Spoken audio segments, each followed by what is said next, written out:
Bonjour, bienvenue à CTRB. Et aujourd'hui, comme émission, nous avons la rencontre avec M. André Villeneuve, notre député de Dautré.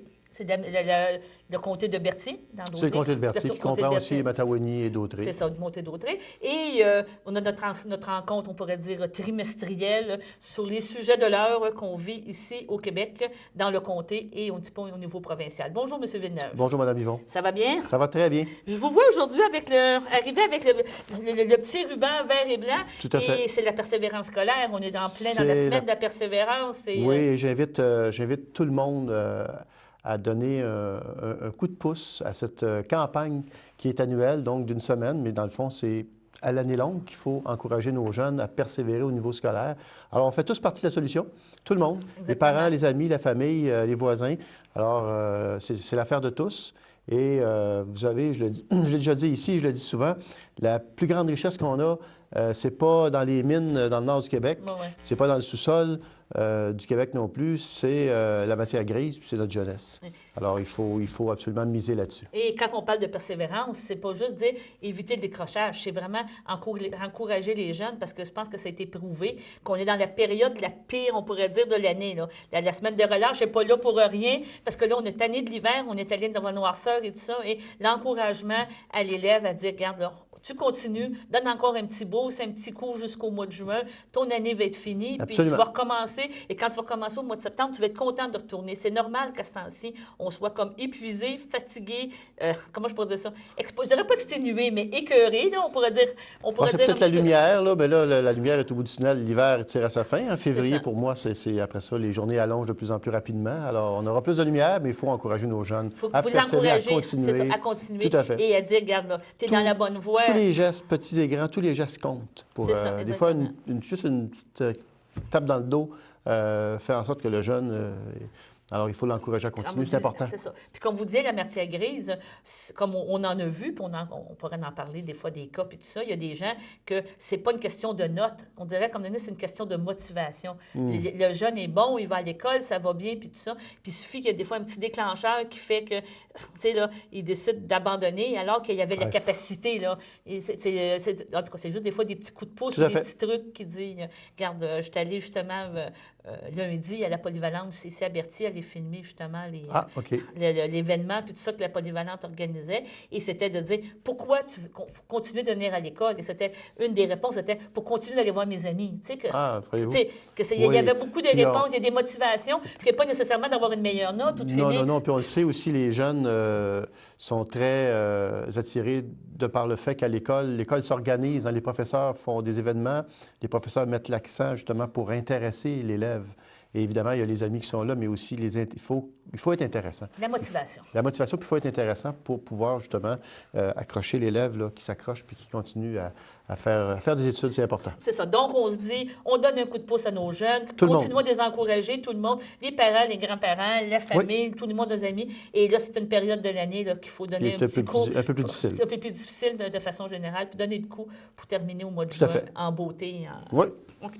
Bon, ceci étant dit, on va commencer à parler un petit peu, on va faire ça en 3 étapes, c'est notre petite rencontre aujourd'hui. Première étape, quand on s'est parlé tantôt, on a dit on va parler de ce qui se passe à Québec, au niveau de l'Assemblée nationale. Qu'est-ce qui s'est passé? Vous avez commencé depuis 2 semaines, mais on a eu quand même, on pourrait dire, un gros 2 semaines. L'actualité était pas mal concentrée sur la politique provinciale, quand on parle de sujets comme Rona, de Bombardier, la crise au niveau des centres jeunesse. Oui. On avait un autre sujet aussi qu'on s'est parlé Anticosti, le remaniement ministériel. Parlons un petit peu de ça. Qu'est-ce qui s'est passé à Québec? D'abord, parlons du remaniement ministériel. On voit que présentement, le mot est peut-être un peu fort, mais en même temps, il démontre bien à quel point la situation commence à être inquiétante. On a l'impression que le gouvernement est un peu en déroute. Et pourtant, il y a eu un remaniement ministériel, mais comme je le dis souvent, lorsqu'on a un jeu de cartes dans les mains, si on a 10 cartes, on aura beau les changer de place, on ne change pas de carte, c'est la même valeur qu'on a comme carte. Bon, je ne veux pas être méchant, mais il en demeure pas moins que présentement, où le premier ministre a fait des mauvais choix dans sa façon de faire, où le premier ministre lui-même a un certain problème présentement parce qu'il est très, très, très difficile à suivre présentement, le premier ministre. Alors, donc, on a un gouvernement qui est complètement, là, en fait, nous, on lui dit « ressaisissez-vous ». C'est important de le faire parce qu'au niveau économique, entre autres, On a eu, il n'y a pas longtemps, l'annonce que Rona avait été racheté par une entreprise américaine. C'est un fleuron, Rona. Hein? Rona, là, c'est les lettres de Rona. Là, je pense que c'est Ronald puis Napoléon. Roland et Napoléon. C'est Roland et Napoléon. C'est une entreprise, c'est un fleuron québécois qu'on vient de perdre aux mains des Américains. Et le danger qui nous guette, c'est oui, d'abord et avant tout, possiblement qu'un jour, le siège social, les décisions vont se prendre ailleurs. C'est pratiquement écrit dans le ciel. Mais c'est aussi le fait que Rona prend pour un peu plus de 50 des produits qu'il met en vente. C'est des produits québécois locaux. Oui, effectivement, du coin du Québec. Et regardez, on n'est pas naïf. On sait que les Américains sont très protectionnistes. Oui. Alors, est-ce qu'on va voir bientôt apparaître des produits américains, davantage de produits américains dans les succursales, dans les magasins Rona au Québec? Le danger, il est là, il existe. Alors, c'est une décision malheureuse et on a vu que le gouvernement avait des moyens d'agir et il ne les a pas pris, disant qu'il laissait faire le marché. Le libre marché, sauf qu'il y a des exemples nombreux dans plusieurs pays dans le monde où les gouvernements décident, ils disent, bon, bien, regardons là, nos entreprises que nous avons, et ils disent, bon, bien, on en a 10, on cible ces 10-là, puis on les protège, puis on les garde, on s'assure de mettre des mécanismes en place pour que ces entreprises-là demeurent sous des investissements du pays. Et le Canada le fait. Le Canada le fait. Rappelons-nous, c'est dans une province de l'Ouest, la Potasse. Oui, la Potasse, moi, j'avais raison. Et le gouvernement libéral était intervenu, le gouvernement de la province était intervenu pour éviter que ça passe aux mains d'un autre pays. Alors, donc, au Canada, ils ont des outils. Bien, au Québec, on doit se donner ce genre d'outils-là. Et le gouvernement avait la possibilité d'arrêter la transaction. Malheureusement, il ne l'a pas fait. Alors ça, c'est pour Rona. Si on parle du cas de Rona, juste pour terminer, mais qu'on parle dans notre région aussi, on a une grosse compagnie qui s'appelle la Orchard, qui fait des outils. Oui. Que quand on regarde, si c'est un fournisseur de Rona et du jour au lendemain, un exemple, tout à fait. Il ne devient plus fournisseur pour Rona, pour les magasins, tout ça. Bien, ça nous affecte directement. Il est là le danger. C'est ça qu'à un moment donné, je veux dire, tout à fait. quand moi je vais vous donner, je sais par expérience, quand il y a eu la HOP qui a fermé à l'Assomption, bien, ce n'était pas nécessairement des emplois de l'Assomption, c'était vraiment toute la région qui était touchée. Que quand on parle de Rona, c'est ça. Quand on parle de Bombardier, il y en a quand même beaucoup. Voilà, c'est régional, là, c'est dans le même problème. Alors, là. quand le premier ministre nous dit c'est libre marché, le conseil d'administration, ben oui, le conseil d'administration est parti avec la caisse. Ils sont partis avec des millions de dollars. Ils avaient une courte vue, 3 ans, et ils se sont fait acheter par une entreprise américaine. Il faut pas, on n'a pas le droit de laisser faire ça. Malheureusement, le premier ministre a décidé de laisser faire. Et là, on voit un peu où le premier ministre nous amène. On a vu avec Bombardier, entre autres, Bombardier, où le gouvernement a injecté. Tout le monde veut que Bombardier fonctionne, là. Oui. On n'est pas contre ça, sauf que le gouvernement, ce qu'il a fait, c'est qu'il a investi 1,3 milliard dans la filière aviation, qui est la plus à risque. Alors que s'il avait investi dans l'ensemble de l'entreprise, donc au niveau du transport, autant qu'au niveau de l'aviation, bien, il aurait réparti le risque. Et puis, pour les Québécois, on aurait été plus gagnant. Et là, on apprend, vous avez vu comme moi, il y a une drôle de transaction qui est en train de se faire. Rappelez-vous que Air Canada avait aboli son usine d'entretien. Aveos, l'avait aboli. C'était plus de 2000 emplois perdus. Le gouvernement du Québec est allé en cours. Le même gouvernement qui est là, M. Fournier, qui avait la main sur le cœur, qui avait dit qu'il se battrait pour les employés d'Aveos, il fait partie du gouvernement Couillard maintenant, Bien, il a laissé tomber la serviette, il a abandonné ces employés-là. C'est incroyable. Après 2 jugements favorables, le gouvernement décide de ne plus défendre la cause, de laisser aller avec des lettres d'intention qui peut-être créeront des emplois dans 10 ans. Là. Il y a quelque chose qui ne marche pas. Là, il faut que le gouvernement se ressaisisse. On n'a pas le droit d'abandonner des travailleurs comme ça a été fait là.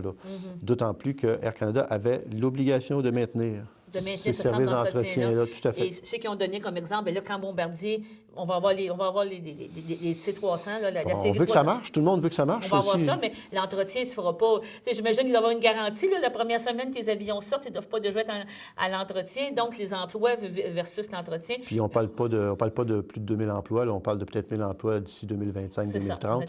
Et c'est une lettre d'intention présentement. Alors, c'est très malheureux. Je sais que les employés sont très, très en colère et avec raison. Puis, il faut penser que c'est notre argent. Là, le milliard qui est investi. 1 milliard, c'est américain, c'est 1,3 milliard en passant. C'est que cet argent-là, c'est vous et moi. Là, on est devenus du jour au lendemain actionnaires de Bombardier. Et là, Bombardier annonce qui supprime 2300 emplois au Québec, ou 2700, là, c'est rendu. Alors, on annonce une nouvelle que peut-être intention d'acheter des appareils, et puis Bombardier annonce la suppression dans le monde de 5000 emplois, dont 2003 ou 2700 au Québec seulement. Alors, ce n'est pas des bonnes nouvelles, ça, là, au niveau d'emploi. Alors, ce qu'on dit au gouvernement, non seulement il faut qu'il se ressaisisse, il faut qu'il se donne des mécanismes pour protéger nos fleurons au Québec, mais il faut aussi, et croyez-le ou non, là, le gouvernement n'a pas de politique économique. C'est quand même fou, là. Le gouvernement n'a pas de politique économique. Et voyez où ça nous mène, c'est que là, ils prennent des décisions de façon isolément, si je peux dire ça comme ça, sans avoir de stratégie globale. Et ça ne marche pas. Définitivement, ça ne fonctionne pas. Et dernier point, avant qu'on passe à une pause, les centres jeunesse, on a quand même vécu Laval, qui était un autre petit côté, pour dire, plus pénible là, encore. C'est pas évident. Là. Moi, je vais vous dire une chose, puis je ne fais pas de politique avec ça. Mais je vais dire une chose, par exemple. Moi, j'aimerais beaucoup que le premier ministre, là, il aille au micro devant la caméra là, et qu'il dise c'est pas une question d'argent. Nos jeunes, là, on va tout faire pour s'assurer que ça va bien pour eux. J'ai pas entendu ça. Et moi, je dis au premier ministre, là, je me rappellerai toujours, M. Bouchard avait dit ça. Je pense que c'est dans la crise du verglas. Il avait dit, puis l'heure était grave, là, il avait dit ce n'est pas une question d'argent. On va régler la situation. Et il a réglé la situation. Moi, j'aimerais beaucoup que le premier ministre fasse de même et qu'il aille au micro et qu'il dise on va régler la situation, ce n'est pas une question d'argent. Même si je pourrais reprocher au gouvernement d'avoir coupé, et même si je reproche au gouvernement actuellement d'injecter des miettes pour venir en aide à nos jeunes, 3 millions pour plusieurs années, là, et dans la même semaine, il annonce 26 millions au zoo de Saint-Félicien. Je suis content pour les gens de Saint-Félicien, je suis content pour le zoo, là, mais il n'y a comme pas de mesure, là. Il n'y a pas d'adéquation. On parle de jeunes filles là, qui sont prises au piège, des vies qui vont être détruites, là. Puis on injecte des peanuts pour lui venir en aide. Et puis, écoutez, après, c'est peut-être la pointe de l'iceberg aussi, comme je vous le dis, là, je pense que le premier ministre devrait effectivement dire ça coûtera ce que ça coûtera. Ce n'est pas une question d'argent. On va mettre ce qu'il faut comme effectif, puis on va mettre nos jeunes en sécurité. Parce que là, c'est un cas criant qu'on a eu à Laval, mais ça ne veut pas dire c'est pas juste à Laval. C'est ça que je m'en allais dire. Ça se passe dans toutes les régions. Tout à fait. Ben oui. Il faut quand même... On a coupé des subventions. Il y avait des stratégies que les gens avaient mises en place avec les gens du milieu. Ces stratégies-là ont fait leur preuve. On a décidé, le gouvernement a décidé de retirer ces argents. Les stratégies, les gens ont pu les continuer, mais faute d'argent, à un moment donné, ils ont arrêté. Et là, on se retrouve dans une situation où la situation est pire que pire, alors que le gouvernement là, fasse ce qu'il faut faire dans ces situations comme ça qui interviennent. Vous êtes d'accord? On va faire une courte pause. Parfait. Puis, on va parler maintenant des sujets qui vous tiennent à cœur, l'agriculture. Ah, c'est bon. D'accord? Bonjour, ici Marie-Soleil Michon. Vous regardez CTRB TV.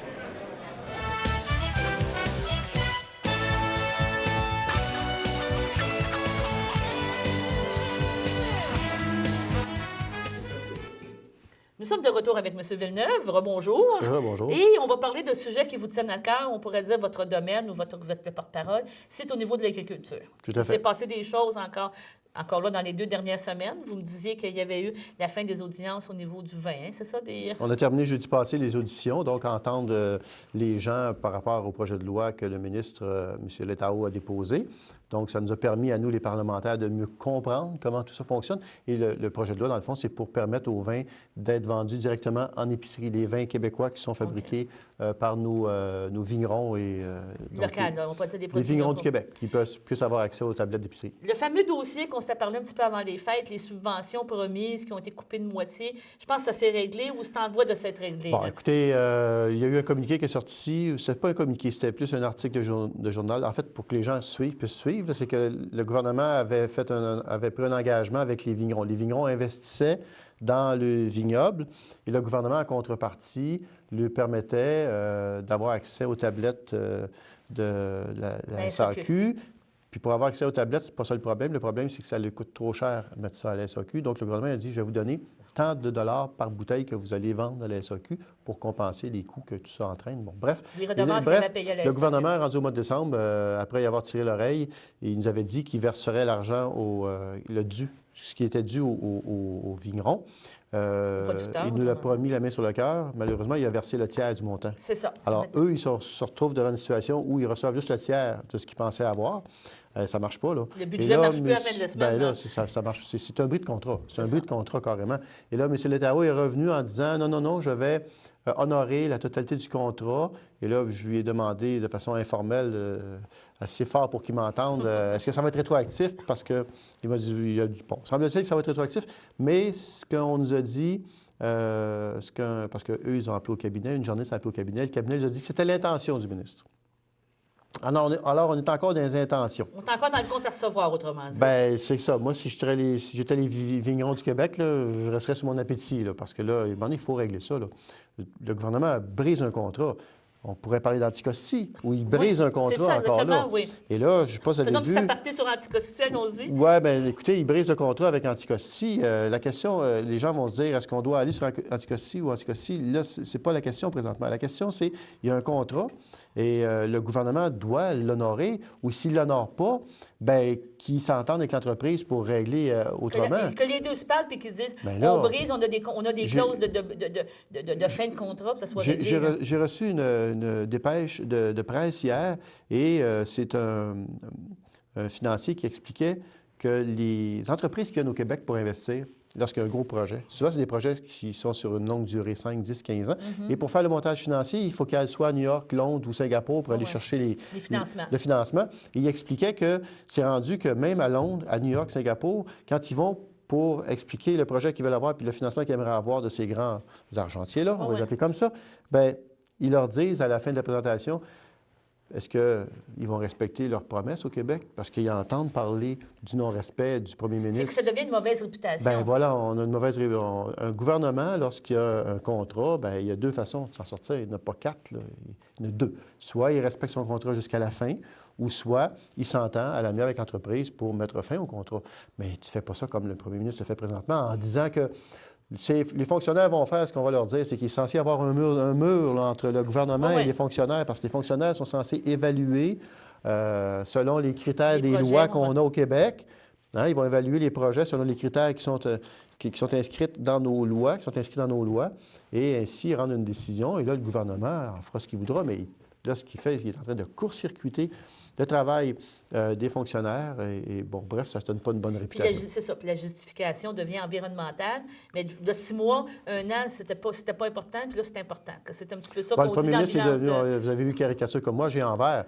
Mais il est contre Anticosti, mais il est pour le TransCanada, le pipeline TransCanada Énergie-S. Et là, on voit que le pipeline TransCanada Énergie-S, la CMM, c'est 82 municipalités. C'est la moitié de la population du Québec, la CMM. C'est 4 millions de personnes. Ils sont contre. Et ici, dans d'Autriche, je n'ai pas besoin de refaire l'histoire, vous savez, on est contre. Alors là, tu ne peux pas, à un moment donné... ce que fait le premier ministre, là, dans le fond, là, il dit, moi, Anticosti, je trouve ça beau, je ne veux pas qu'on aille là, mais la Gaspésie, c'est beau aussi. Puis pourtant, il est d'accord à ce que Petrolia fort en Gaspésie. On ne peut pas y aller sur des critères arbitraires comme ça. Il y a un contrat, il doit... Comme je vous dis, s'il ne veut pas que ça se fasse en Anticosti, bien, qu'il parle avec l'entreprise puis qu'il s'arrange pour... C'est comme d'autres choses. Des fois, le contrat, après l'avoir signé, il ne fait plus notre affaire, mais on l'endure le temps du contrat. Oui, bien, il y a des façons d'y arriver autrement que d'y aller comme ça, là, avec n'importe quoi sur la place publique, puis créer un climat de méfiance de la part des investisseurs. Vous savez, le gouvernement du Québec, là, oui, c'est vrai que c'est peut-être 20 ou 25 de tous les investissements. Mais l'autre 75 c'est l'entreprise privée qui le fait. Et c'est l'entreprise privée, présentement, qui a des centaines, voire des milliers de milliards de dollars dans le banque, là, dans le coffre, là, puis qui n'investissent pas. Et tant que l'entreprise privée ne se remettra pas à investir, au Québec comme ailleurs dans le monde, bien, l'économie va être coup-ci, coup-ça. Là. Alors, l'entreprise privée, elle va investir là où elle sait que c'est plus stable, c'est plus sécuritaire, puis que les gouvernements respectent les paroles. Donc, suite à notre petit aparté, on revient à notre histoire de vin. Donc, autrement dit, on attend. Présentement, c'est encore en attente. Là, ce qui va arriver, c'est que le ministre a déposé un projet de loi. On a eu les auditions. On a entendu les gens, là, les acteurs du milieu qui sont venus nous voir en commission parlementaire à Québec, qui nous ont parlé finalement de ce qu'ils vivent et de ce qu'ils aimeraient que ce soit. Et là, le ministre, lui, repart avec son projet de loi. Il va assurément amener des modifications. Et là, on va être convoqué probablement dans 3 semaines. C'est le gouvernement qui décide, là, mais dans 3 semaines ou 4 semaines, on va être convoqué pour étudier le projet de loi en commission parlementaire, mais cette fois-ci... Article par article. Article par article. Donc, pas nécessairement en audition, mais article par article. Et le gouvernement aura l'occasion à ce moment-là de nous dire ce qu'il a entendu en commission puis comment il veut bonifier son projet de loi. Mais il est bien accueilli, le projet de loi, remarquez. Oui, c'est bien accueilli, que nos vignerons puissent vendre en épicerie Mais là où il faut s'assurer d'une chose, et ça c'est bien important, c'est qu'on s'assure que les vins qui sont en épicerie, là, bien, qu'on sache ce qu'il y a dans la bouteille. C'est ça, la qualité, le Puis produit... qu'on sache que c'est des produits... Si on met ça sur une tablette puis c'est marqué « Produits du Québec », là, bien, il faut que dans la bouteille, là, ce soit des raisins du Québec qui soient des dedans. raisins du Québec. Alors, parce qu'on a une belle industrie présentement. Les raisins des pommes du Québec, on s'entend. Écoutez, on a... Les vignerons ont fait un travail phénoménal depuis les 40 dernières années. On a des vins qui se classent sur la scène internationale dans des compétitions. Alors, on a une industrie qui est en pleine effervescence présentement et il faut l'encourager à continuer. Une autre industrie, l'agriculture, là, mais qu'on parlait un petit peu, c'est l'érable. Quand même, Oui. ça commence le temps des sucres, les gens vont aller à la cabane à sucre, mais il y a encore, je pense, un petit problème. Mais je pense au niveau... Faisons une histoire courte, là. Allons-y. M. Paradis, le ministre de l'Agriculture, a commandé à M. Pronovo un rapport sur la sériculture, donc qui est ni plus ni moins le sirop d'érable, l'eau d'érable et les produits de l'érable. Et le rapport a été déposé cette semaine, c'est pas vrai, la semaine passée, par M. Paradis et M. Gagné. Okay. Et ce que dit le rapport, dans le fond, en gros, là, c'est de couper les jambes à cette industrie-là, c'est de dire, parce qu'il y a des quotas. Donc, c'est des contingentements, là, mais c'est des quotas. Donc, chaque producteur de sirop d'érable, il y en a 13 500 au Québec, il y a 7 300 entreprises. Ils ont des contingentements, donc des quotas, qui peuvent entailler tant d'érable. Et là, ce que dit le rapport, en gros, c'est enlevons ça, puis laissons le monde là, entailler comme ils veulent, le nombre d'érables qu'ils veulent, donc le libre entreprise, dans le fond. C'est un peu ça que le ministre dit.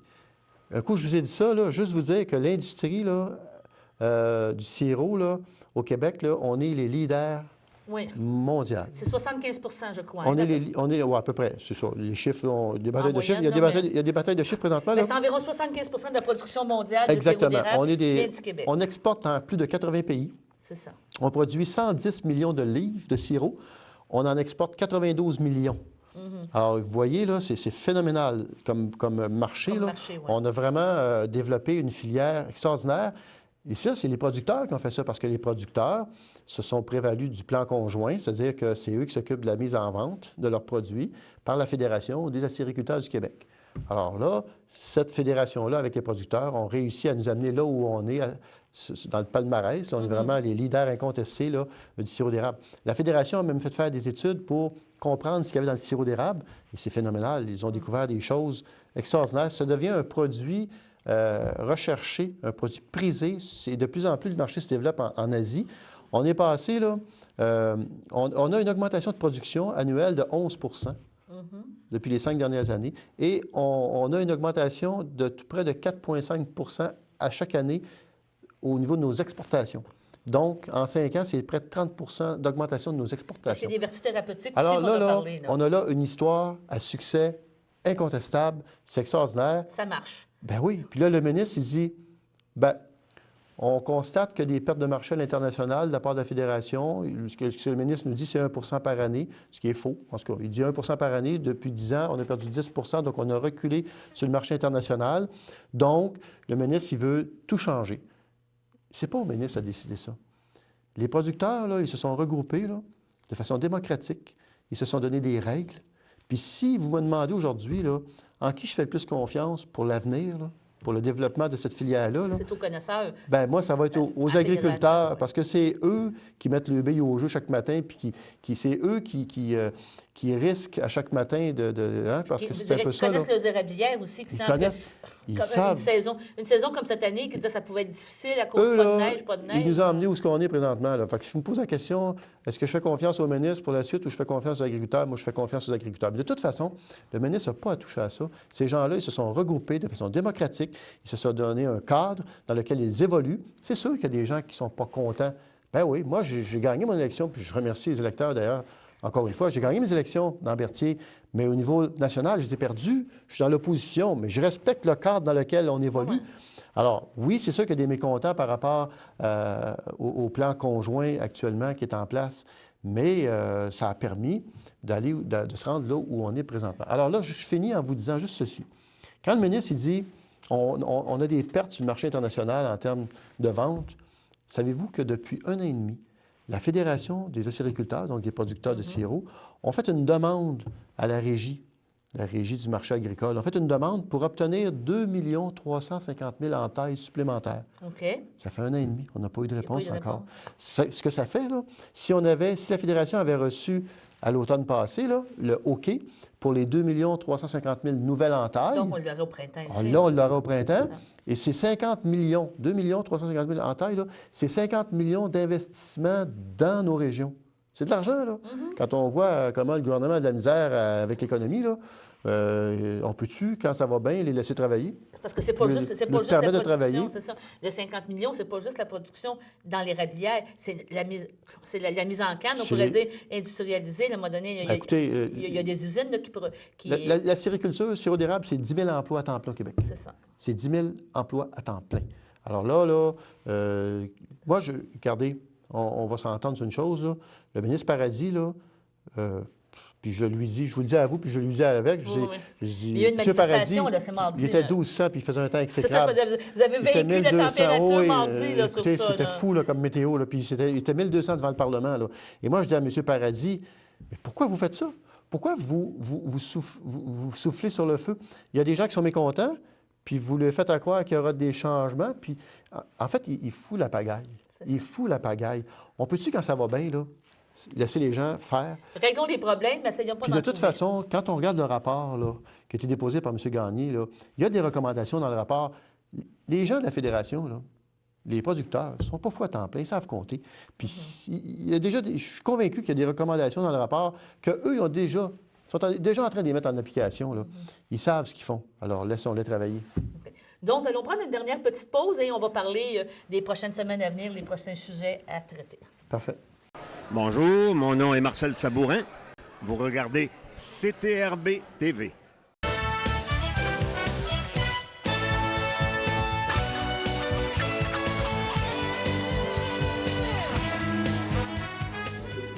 Nous sommes de retour avec M. Villeneuve. Nous allons regarder un petit peu les prochains sujets qu'on va avoir d'ici, on pourrait dire, la fin de la session parlementaire, là, qui devrait se terminer quoi, au mois de juin, normalement? En principe, vers le 10 juin, oui. OK. Et je pense que une des choses qui vous tient beaucoup à cœur et qu'on a déjà parlé, c'est quand même l'accaparement des terres. On a vécu un petit peu, je pense, le cas au Témiscamingue dernièrement, là, que encore là, des Chinois veulent acquérir des terres, mais je pense qu'il y a eu beaucoup de protestations. Là. Je pense que les agriculteurs dans le coin ont décidé de se tenir, comme on pourrait dire, et de dire, gars, je reste chez nous, je suis fier d'être agriculteur et je veux continuer de... Oui. Bien, vous savez, peu importe qui possède une terre au Québec, l'important, c'est la finalité. Hein? C'est la finalité étant de s'assurer que le modèle qu'on a choisi comme société, puis à ce que je sache, personne n'a décidé de changer de modèle, là, à moins que j'ai manqué quelques bouts, là, mais tout le monde s'entend pour dire qu'au Québec, on a un modèle de ferme familiale. Et ça structure nos régions. Hein? Ça permet, sur le plan économique, de structurer nos régions, puis ça permet aussi, sur le plan social, de structurer nos régions. Donc, un modèle de ferme familiale. Et ça, c'est le premier élément. L'autre élément, c'est de permettre à notre jeune relève d'avoir accès à des terres. Il sort, bon an, mal an, là, 900 jeunes en agriculture au Québec. Donc, dans des écoles, 900, c'est du monde, là. 900 jeunes qui aimeraient devenir propriétaires puis cultiver une terre. Et le troisième élément, qui est très, très important, nous avons au Québec environ, bon, les chiffres, encore là, on peut se chicaner, mettons 75 à 78 des propriétaires sont des propriétaires, c'est à eux la terre. OK? En France, vous avez 20 donc, vous avez 80 des agriculteurs en France qui sont des locataires de leur terre. Ils sont agriculteurs locataires. Alors ici, c'est l'inverse. Ils sont propriétaires, nos agriculteurs. Alors, l'accaparement des terres, écoutez, moi, j'ai bien essayé de convaincre le Parti libéral, de convaincre la CAQ qu'il y avait un problème au Québec. Il n'est peut-être pas là. C'est sûr que le problème, il est endémique présentement. Bien, non. Il est marginal. Okay. Bon, mais il est là, puis il existe. Il est là, il existe. La preuve est que l'accaparement des terres, ce qu'on appelle l'accaparement des terres, c'est des fonds d'investissement privés qui, eux autres, là, la finalité, là, c'est de faire de l'argent. C'est de rendement. Un fonds d'investissement privé, là, la finalité, c'est de verser des dividendes aux actionnaires. C'est de faire de l'argent. Et ce qu'on a présentement, ce qu'on vit présentement sur la planète, c'est qu'on vit une augmentation de la démographie planétaire. Donc, il y a de plus en plus de monde qui vivent sur la Terre. Et on a, selon l'ONU, on perd sur la planète là, 30 millions d'hectares de terres agricoles par année, soit par érosion des sols ou soit par l'appauvrissement du sol. Donc, à un moment donné, là, ils vont se croiser, ces lignes-là, là. Augmentation puis diminution du nombre de terres. Donc, on va chercher des sources Donc, ce que ça fait, c'est que ça met une pression sur les terres. Les terres agricoles sont devenues une valeur refuge. Oui. Et au Québec, on le sait, changement climatique, on le voit, on le sait, ça va permettre d'étirer la saison un peu plus. Et non seulement il y a ça, mais il y a aussi le fait qu'on a de l'eau en qualité et en quantité. La Californie, là, ils ont de la misère, là. Ils n'ont pas d'eau, là. Ils ont une sécheresse terrible. Au Québec, donc, nos terres sont devenues très convoitées. Et les fonds d'investissement privés, je vous dirais qu'il y en a une douzaine qui sont actifs. Nous, on a même trouvé un fonds qui est un fonds d'investissement privé qui achète des terres au Québec, mais que sa base, si je peux dire, sa maison mère est aux États-Unis et l'argent qui alimente la maison mère vient, entre autres, d'Asie. Alors, voyez-vous, là, les ramifications, ben parce voilà. que les autres, ils disent... Alors, moi, j'ai eu beau essayer de convaincre la CAQ puis le Parti libéral, ils n'y croient, mais pas du tout à cela. Non, c'est malheureux, parce que là, on fait l'autruche, hein, on se met la tête dans le sable et on dit qu'il n'y a pas de problème. C'est vrai que là, le problème, s'il était si grave, tout le monde le saurait, tout le monde le verrait, puis tout le monde pointerait du doigt là. Mais il faut le mesurer, ce problème-là. Il est là, il existe maintenant. Il faut mesurer. Il faut mesurer aussi à quelle vitesse il s'amplifie ou il augmente. L'Ouest canadien, là, la Saskatchewan a adopté une mesure pour justement protéger les terres parce qu'eux, ils ont un sérieux problème d'accaparement de terre. Les États-Unis, ici à côté, ont aussi un problème d'accaparement de terre. Alors là, il ne faut pas penser qu'on est à l'abri de ça au Québec, même si mon collègue, parce que François Gendron, mon collègue, lorsqu'il était ministre de l'Agriculture, avait mis une loi pour nous protéger contre, justement, des investisseurs étrangers qui viendraient acheter des terres ici. Donc, la loi prévoit qu'il faut que vous ayez vécu au Québec comme résident pendant 3 ans, dans une période de 4 ans. Il faut que vous soyez au Québec pendant 3 ans sur une période de 4 ans. Et là, vous pourriez acheter 1000 hectares ou 2000 hectares, mais après ça, vous pouvez acheter juste par année 1000 hectares supplémentaires. Bon, il y a des mécanismes. Ça vient protéger. Mais le problème, c'est que là, la patinoire, si je peux appeler ça comme ça, le Québec, maintenant, c'est des investissements, c'est des fonds d'investissement privés, oui, du Québec, qui jouent seuls sur cette patinoire-là. On a exclu les joueurs internationaux, mais là, et moi je le dis, je le répète, l'important, c'est la finalité. Si le fonds d'investissement privé, et moi je vous le dis, là, j'en connais pas de fonds d'investissement privé qui ne verse pas de dividendes à leurs actionnaires. Non, OSBL, on n'a pas. Non. Alors là, c'est vraiment pas pour encourager notre agriculture, aider notre relève. Et ces fonds-là, ce qui se produit, là, c'est que ça augmente le coût des terres. Ça augmente, puis pas à peu près. Là. Les terres ont quintuplé de prix depuis les 20 dernières années, 5 fois plus. Et c'est l'accessibilité à ces terres-là. Alors là, le jeune, là, puis ça, on l'a vécu, là. Le jeune, là, un jeune couple, là, ils veulent se lancer, ils veulent s'acheter une terre, ils veulent se lancer en agriculture, ils ont des beaux projets. Et là, tout à coup, ils voient qu'il y a une terre qui se libère, une bonne terre. Ils veulent voir s'ils peuvent l'acheter, mais le fonds d'investissement privé, il arrive, puis lui, l'argent, là, il n'y en a pas de problème. C'est combien vous demandez? On a vu des places là, où les gens ont payé le double de la valeur de la terre. Le fonds d'investissement privé, là, au lieu de payer 1 million, là, faites un chèque de 2 millions, puis réglez ça dans la même soirée. Ça, le jeune, là, les jeunes, ils n'ont pas cette capacité-là. Puis il n'est pas capable de se revirer, lui, puis aller chercher 2 millions. Non, pas aussi rapidement. Pas aussi rapidement. Non, puis, il ne peut pas mettre 2 millions non plus. Là. Ce serait... Alors donc, pour les 3 raisons que j'ai données tantôt, on doit absolument se donner un mécanisme. Nous, on a une proposition qui, je pense, est fort raisonnable. On dit qu'il n'y a personne au Québec, à moins d'être un agriculteur, pour vouloir consolider sa terre, à moins d'être de la relève. Donc, ils peuvent acquérir 100 hectares. Donc, un fonds d'investissement privé là, ne pourrait pas acquérir plus que 100 hectares dans une année. Alors là, ça viendrait limiter. Puis, on ne brime pas personne là, parce que, vous savez, par année, il y a 3 transactions à peu près par année de plus de 100 hectares. Okay. Alors là, on ne brime pas personne en mettant cette disposition-là en place. La CAQ est contre, le Parti libéral sont contre, ils ne veulent rien faire par rapport à ça. En fait, ils nient qu'il y a un problème. Mais le problème, il est là.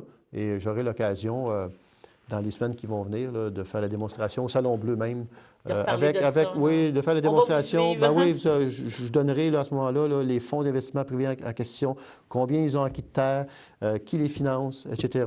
Dans quelle région? Dans quelle région? J'ai tout ça et j'aurai l'occasion de faire la démonstration là, plus fin février, début mars. Et là, je sais que présentement, on pourrait terminer avec ça. Il y a des commissions parlementaires qui se passent cette semaine. Là. Il y a un autre sujet qui est un petit peu...